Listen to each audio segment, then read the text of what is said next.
So let's see. I'd like to first start with what they mentioned in their rebuttal, because I feel like that's what's most fresh in your minds. They address the comparison to different art forms, but they still fail to address the intent behind those art forms and how sometimes if there is not intent, it's not necessarily art. They discuss that the way games don't react to you and you react to the game, but as one of my fellow teammates mentioned, you can sometimes get reactions evoked from things like, say, the Holocaust and using the bathroom. So are those art because you have a reaction to them? It evokes a feeling? I don't know. But that is the point I would like to suggest there, tied to what they mentioned previously. They also address the Supreme Court decision, but I feel that to blindly cite the Supreme Court as an authoritative body when the design behind the Supreme Court is one where it's supposed to evolve with the times, with a changing body, to adjust the Roberts Court as one likened to the one who passed on the Roe v. Wade decision, for example, I feel like is an inaccurate understanding of how the Supreme Court works itself. They cited Choose Your Own Adventures because literature is protected as art. I'd like to say that Choose Your Own Adventures have static text, and again, it ties back to the Supreme Court itself right here.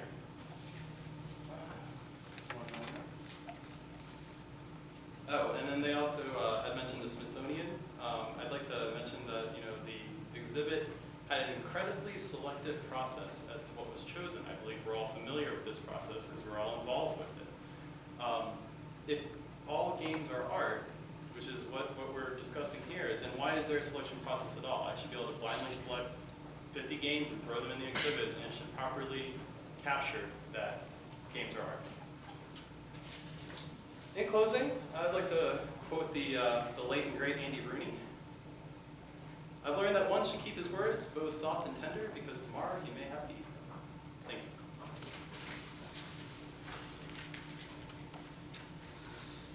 All right. Yep. If you go over, I will start your speech again.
The opposition has made two misunderstandings in our argument.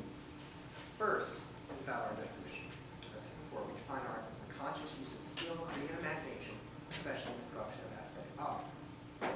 Although it has conscious use of skill and creative imagination, it doesn't say skill for what. It didn't say whether it was be artistic skill. It could have said skill for programming, skill for making the game. You still have to use creative imagination to be able to creatively picture in your mind what the game is going to be. So authorial intent is not as much display as they say. For example, there are also many movies that might just be for entertaining purposes. Maybe it's like might be a TV movie, a TV series that turned into a movie. They're not trying to make a specific art; they're trying to make money. But other people will still see their art. And the same goes for certain books that might have just somebody who's going to make like a biography of themselves, just an autobiography. They're not trying to make a specific thing, but people still see it as art. Right? And the second thing is that they keep on saying that art, keep on talking about bad art, and saying like the Smithsonian, why should it have picking if they aren't all art? What they are picking for is which arts are good art, because there are things called bad art. Obviously, they even have a museum called the Museum of Bad Art. And so the reason they're doing it is because the Smithsonian wants to be able to show the best art there is. The other ones are still all art. They just didn't pick them because they only have limited space in here. Let's see. Okay. And that's why the population, they have people vote for deciding what's in the exhibits, because the definition of art usually have been like people who really consider how well it is. So even though games can be made for commercial purposes by getting definitions, they are art.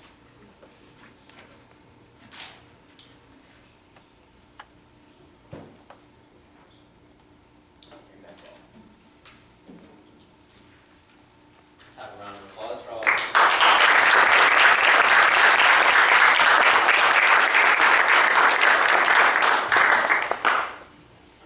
Judges, would you like some time to prepare, or would you like to give your speech now? You have 5 minutes.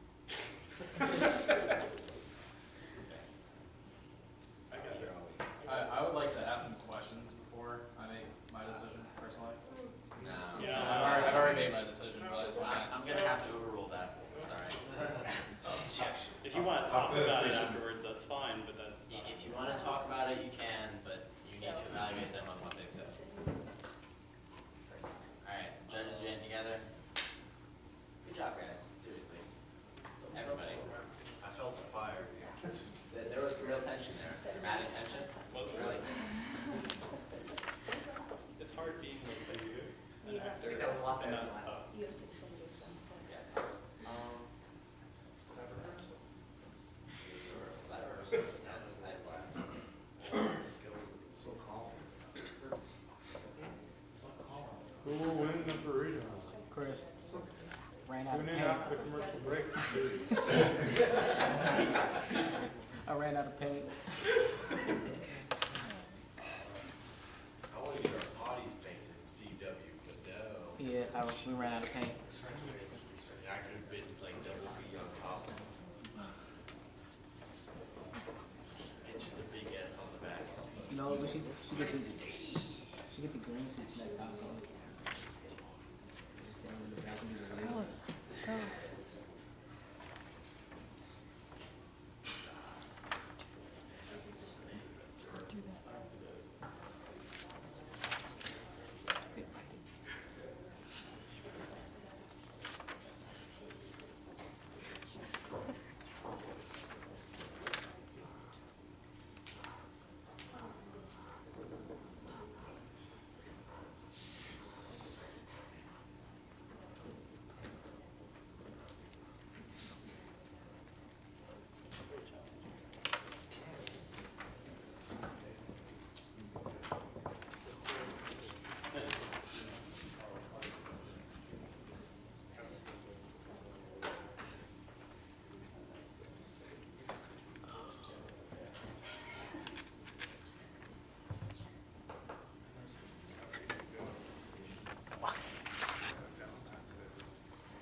just want you to think about them.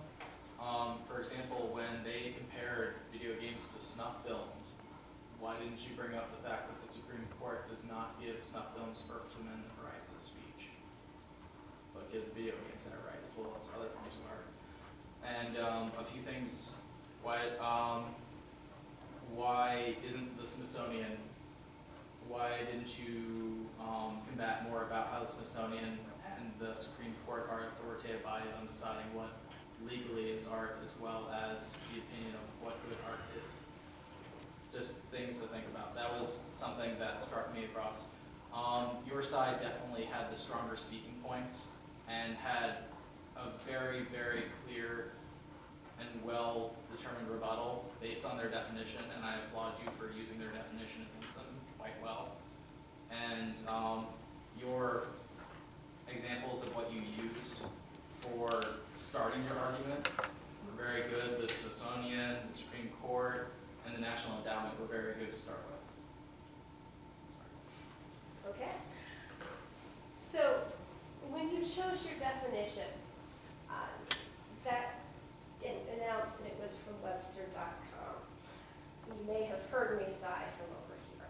And the problem is when you're talking about art theory, and the definition of what constitutes art is actually a very highly debated point when we talk about this aspect of definition. And in some ways, you've been given an easier job because there's no capital letter on that board. The distinction between the capital A designation of art and the lowercase designation of art is one of curation and the decision of experts. And that's something that you sort of addressed in saying that, people see it as art, but you really have to get at the core of which people see it as art. And when you pick your definition, going for an authoritative definition that better suited your argument, this conscious application of skill and aesthetics was really not working in your favor in a lot of ways. And there are definitions out there from the world of art theory that would have worked much more in your favor. And particularly if you parallel your argument to things like the Visionary Art Museum and the idea that even those who do not have artistic intentions can be recognized as artists and included in museums such as the one right around the corner from us that acknowledge that there are different types of intention that still produce art, and it's about what that art embodies in its finished form and how it is received as much as it is about the intention that goes into creating it. So I would like to see you define your argument around something that gave you more power, because when you handed that definition over to the other team, part of the strength of their starting argument was tearing apart that definition. And they were able to give a very strong, convincing case out the door because they were prepared with examples, and you didn't necessarily counter those examples. For instance, when they brought up X-Men, which is a great example of a pop culture artifact with very strong embedded cultural messages, you could have easily retaliated to that using any examples from the serious games genre. For instance, games based on games like Spent, which is entirely designed to give you a message about the experience of poverty in the country right now. Games that use their aesthetics towards similar messages would be a perfect parallel to their example. The other side, you guys occasionally countered your own argument.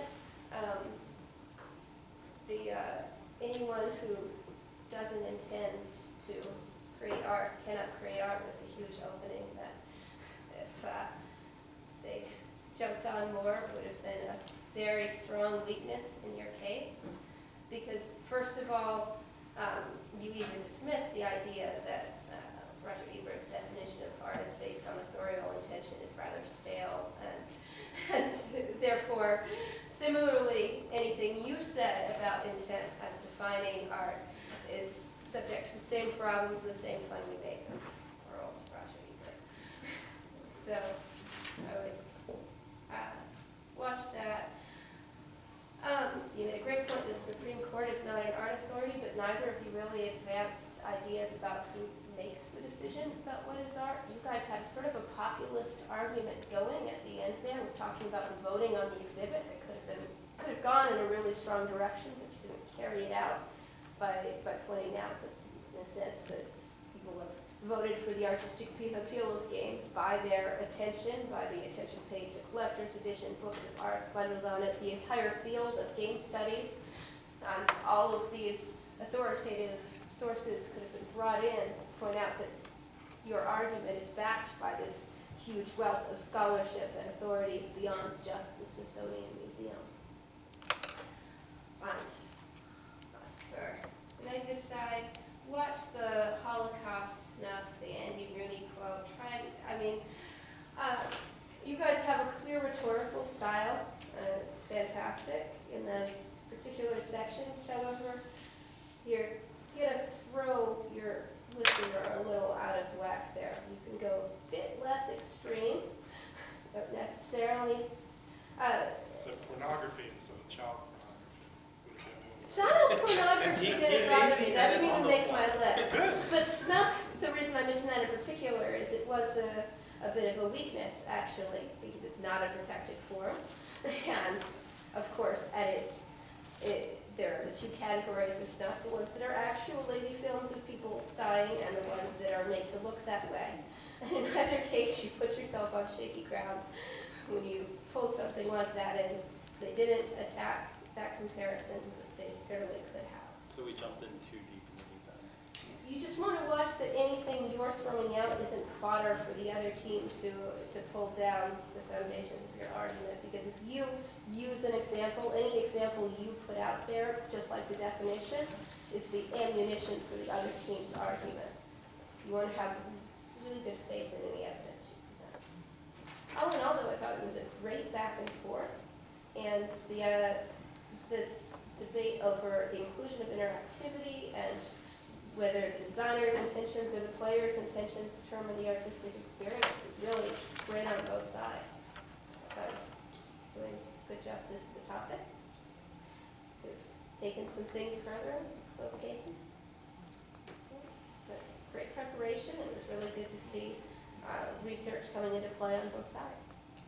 I'm just going to ask a quick question to get ready for my closing remarks. Did any of your opinion, of the judges, did any of your opinions change over the course of the debate? Anyway.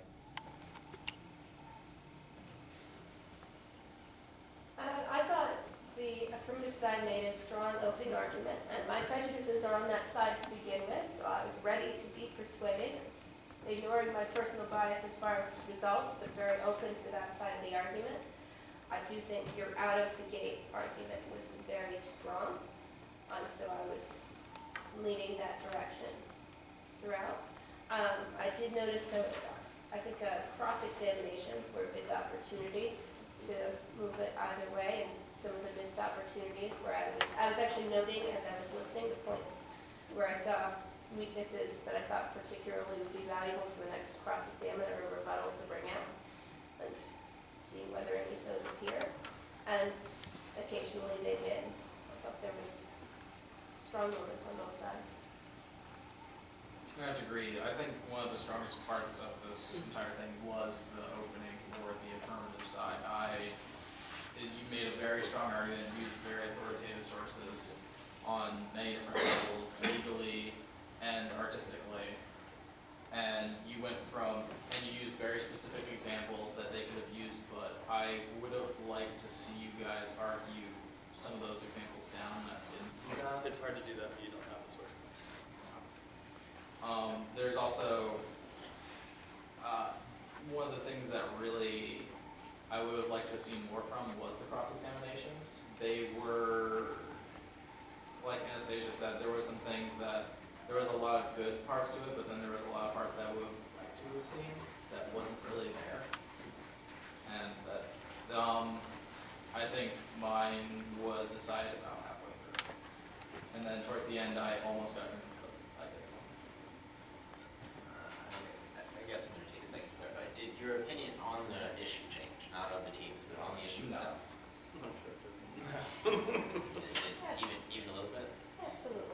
Stephen Steven Shirley. Yeah, what's your just opinion? Yeah. Since Someone you, perhaps does not have quite as strong of an since you opinion. apparently have an opinion about Since your this. livelihood is not dependent on this answer.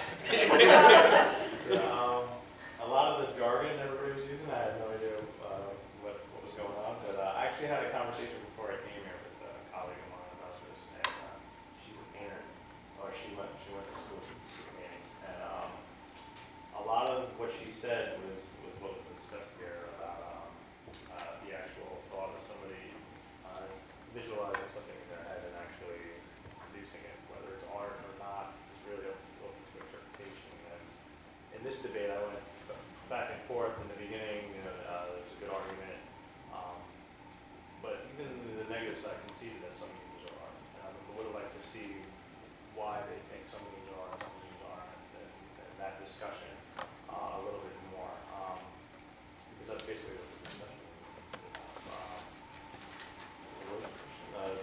Did your opinion change? It did. It changed in and out. I've never been to one of these before, so as I got my head around the rules, that of course, that it was persuasively argued that the negative side of the ruling. But in the beginning, I thought that the affirmative side was holding strong. But it hasn't changed my. I don't know. I don't know what games are. I don't know how to say.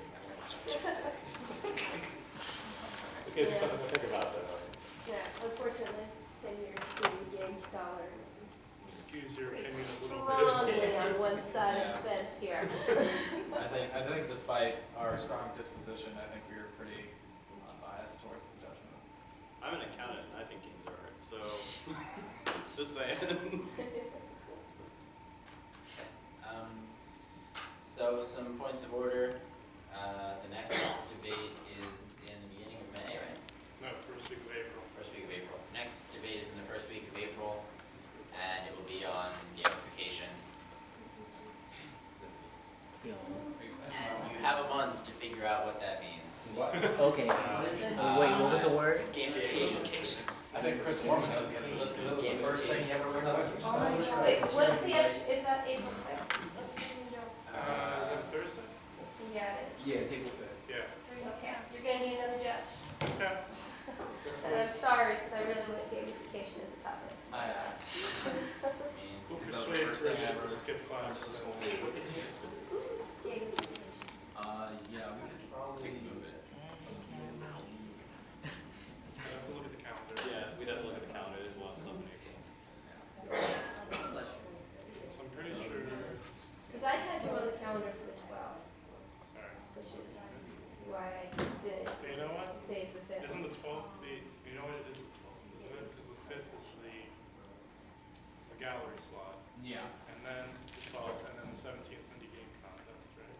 the 20th is Okay. So it's the 12th. If it's the 12th, then we're good. 'Cause I have the 12th on I the mean, calendar from if the 12th is the art exhibit, we could switch it. Yeah, we'll just switch it. Maybe August. August. What do you think is having a date? What, do you have your Yeah. schedule? What is scheduled for the 12th? I think it'd be That's cool. too much for me. You wouldn't have to be there. You're not there. You don't have to do anything. Wait, having a debate at the indie game contest? Yes. Mm-hmm. About what? I don't know. We don't know yet. But we could, We gotta like, open it we up. talked about making it more like a The 12th conference is when the as next thing debate is there. with What's that? panels. The Or 12th is the some next. sort of discussion or forum. Yeah, on the calendar it says the 12th. We'll talk about that. That's on the Facebook calendar? Yes. Yeah, And I had a Perry question says for both 12th. of you. Okay. No, Chris. it's good enough. Perry says the calendar says 12 for the final debate. Okay, cool. So Where's the 12th? That's fantastic. We were just kidding when we said 5th. We actually mean the 12th. Yeah, why would I want to have Are to you do sure? my birthday? I'm sure this time. The way you calculate the time is 7 plus 7 days. Just Or minus 7 days. I did everything. Yeah. Nate, go ahead.